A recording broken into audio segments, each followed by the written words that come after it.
Q105, Q105.FM, Nick Giuliano show in the afternoon. I'm here with Miss Connecticut 2013, Kaitlyn Tarpey. Have you gotten used to hearing that Not yet? at all, no. I have to keep looking at the sash and saying C-O-N-N. Oh, I guess it's true. Yeah, I'm Miss Connecticut. Pretty cool. So you're here in downtown London with us, but you're from the other side of the state, I'm right? from Stamford, yeah, the complete opposite side of the state. Sure.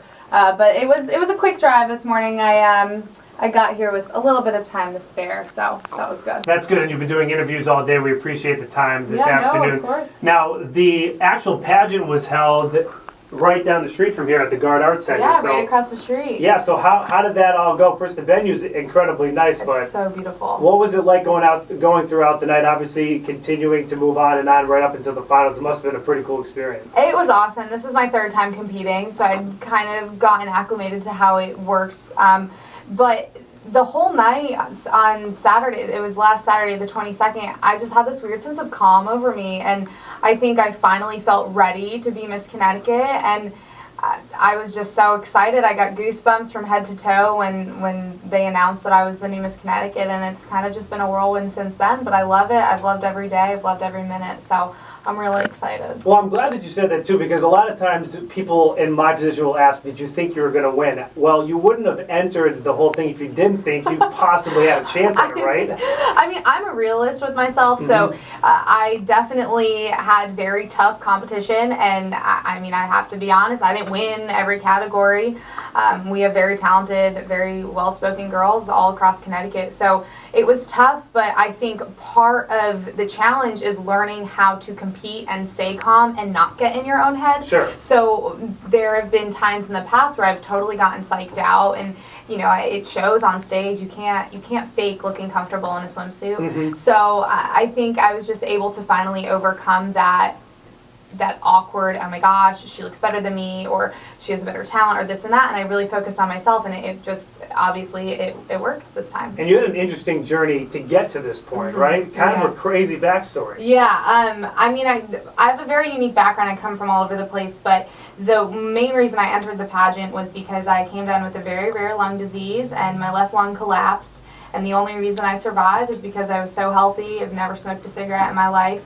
And when I was in the hospital, they told me I had a 10% chance of living, and this was a week after my 18th birthday, and you kind of have to sit back and say, wow, what's life about? What do I want to do? And the only thing I thought about was wanting to dance, and the Miss America organization has a talent competition, so I'm able to dance on stage and perform and win money for school, which is, it's like a double win. And when I first entered, I just fell in love, and since then I've earned $12,200 in scholarship, and I get to now dance on the Miss America stage, so that's very exciting. And the other thing I thought that was cool, and it's kind of throughout all of these pageants, is the different organizations that you work with. And tell us about some of that you've highlighted here, and that you're going to be working with more closely now. Yeah, so as Miss Connecticut, I am a liaison for the Connecticut Children's Medical Center and the Miss America organization. That's our national organization that we partner with. But my personal platform is about veterans and raising awareness of veterans. And so I work with different organizations around the state, the Connecticut Fallen Heroes Foundation, the Student Veterans of America, the National Veterans Services Fund, and these are just organizations that I've been volunteering with for the past few years, and now they're just lucky because they get to use Miss Connecticut's face to promote their cause, which is, you know, it's a cause that I've tried to champion for the past 2 years, and I'm really excited to do so. I think it's really, really important for people to know how we can help veterans. So what's next now? When is the Miss America competition? 9 weeks from tomorrow. Wow, so that's quick. It's a quick turnaround. It's quick, and that's why I think too it was so important to be mentally ready at Miss Connecticut, because I have no time really to change anything. I just have to go and stay calm and stay true to myself and stay humble, and I hope I do Connecticut proud. We've been on a great winning streak recently, so knock on wood. But I'm really excited. I think it'll be a really fun time, and it's kind of crazy that it's 9 weeks from tomorrow. Sure. Now, we'll get to that in a second, but for those that are watching out there, can you tell us the difference between the Miss America and the Miss USA? Because there's two different ones. Yeah, sure. Well, like I said, the Miss America organization has a talent competition. That was one of the main reasons that I entered, was the ability to dance. The Miss USA competition does not have a talent portion, and it's also a scholarship organization. The Miss America organization is the largest provider of scholarship for women in the world.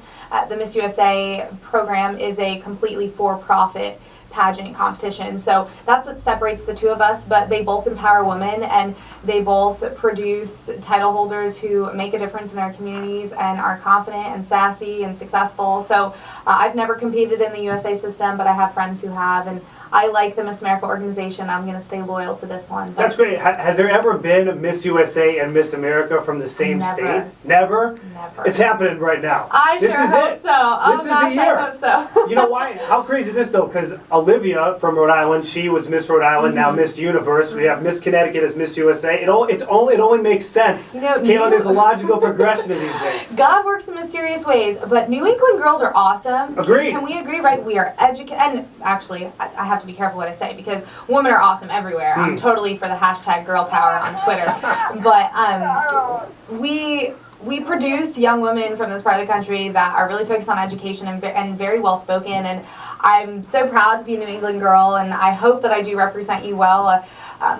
My main goal is to make that first cut, that top 15, and then after that, it's just all fun. Well, listen, we wish you the best of luck, and thanks for stopping by Q105. And so when you win, you've got to come back. You have to knock on wood when you say that. Do I? All right, there we go. All right, cool. So good luck with everything. We'll see you in a little bit. How about that? Thank you so much. Sounds good.